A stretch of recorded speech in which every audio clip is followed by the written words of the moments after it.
Yan, kaya kausapin po natin ang tagapagsalita ng DSWD, si Assistant Secretary Irene Dublao. Asek, magandang umaga po. Good morning, ma'am.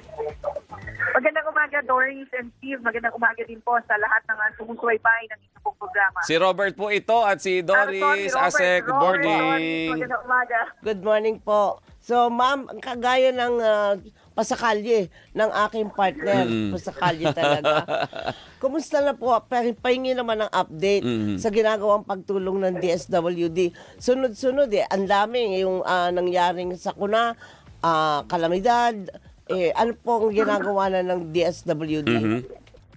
Yes, Doris, nagpapatuloy po ang Department of Social Welfare and Development sa pagtulong sa mga local government units nang sa gayon matugunan po natin yung mga pangunahing pangangailangan ng ating mga kababayan na naapektuhan nga po nitong sunod-sunod na mga kalamidad.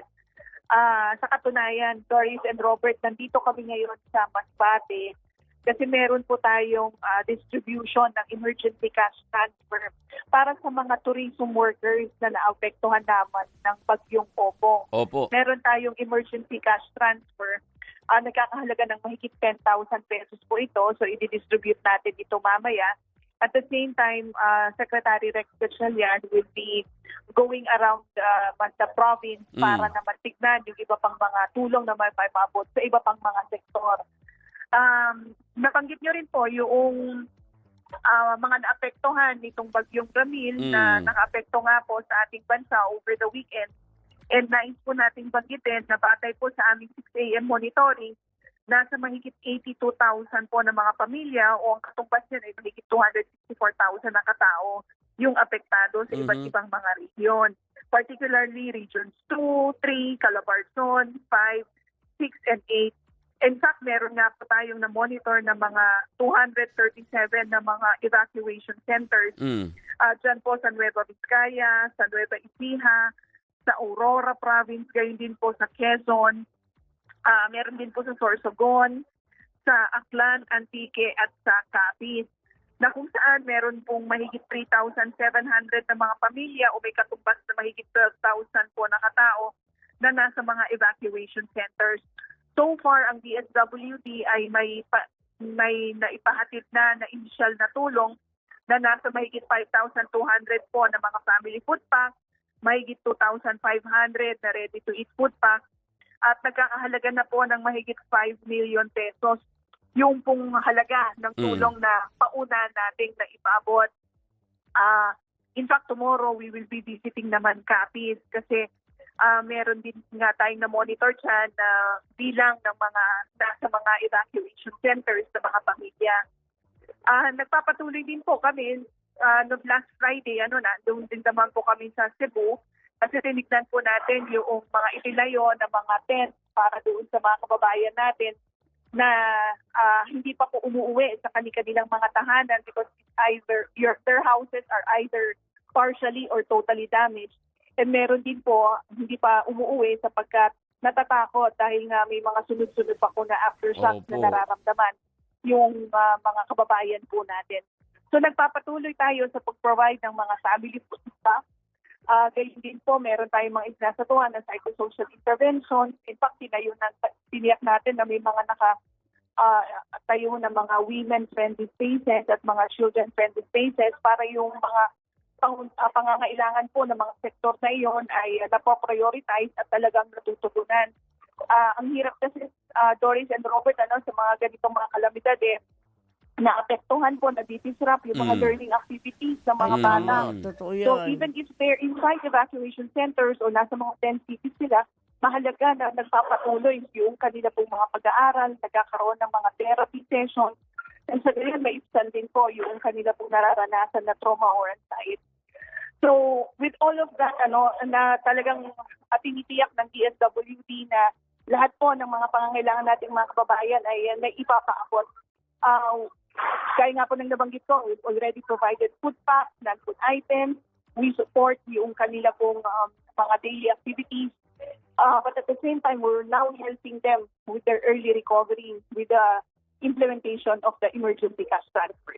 Partner? Ma'am, una namin itinanong yung mga tulong na ibinibigay ng DSWD sunod-sunod, Bagyo, Lindol, nag-alternate. Minsan may mga sunog pa po. Pero yung mga kasamahan po ninyo mismo sa DSWD, kumusta sila? Hindi ba sila masyado ng hapo dahil sunod-sunod walang tigil yung operation nila, partner? Oo. Wala, alam niyo po, meron tayong mga isinasagawa ng mga strategies nang sa gayon, magkaroon tayo ng relievo rin sa mga duties o tasks na isinasagawa ng ating mga quick response team members. So ang bawat region po, meron po tayong iniset na mga schedule kung sino po ang mag-duty for this particular week. Nang sa gayon, makapagpahinga rin sila at dahil batid natin na napapagod din, exhaust din sila sa mga ginagawa. So, tinitiyak natin na meron naman pong hahalili sa kanila. Mahalaga po kasi sa amin yung caring for the caregivers.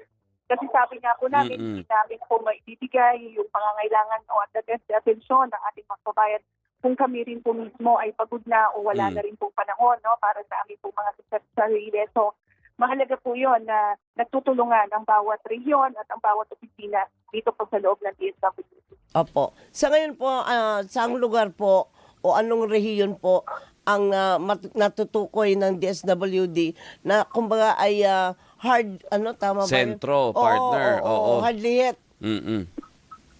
Yeah. Alam niyo po, Doris, dito sa Cebu, kasi nga last week we were there, talaga nakita natin na marami pa talaga mga takot umuwi sa kanilang mga tahanan. Even if wala po sila sa mga tent city o sa mga evacuation centers, makikita nyo po may mga sarili silang tent sa labas po ng kanilang mga tahanan. Pag may open space po sa barangay, doon na po sila nag-set up. Kaya nakita namin marami pong mga blue tents in different barangays.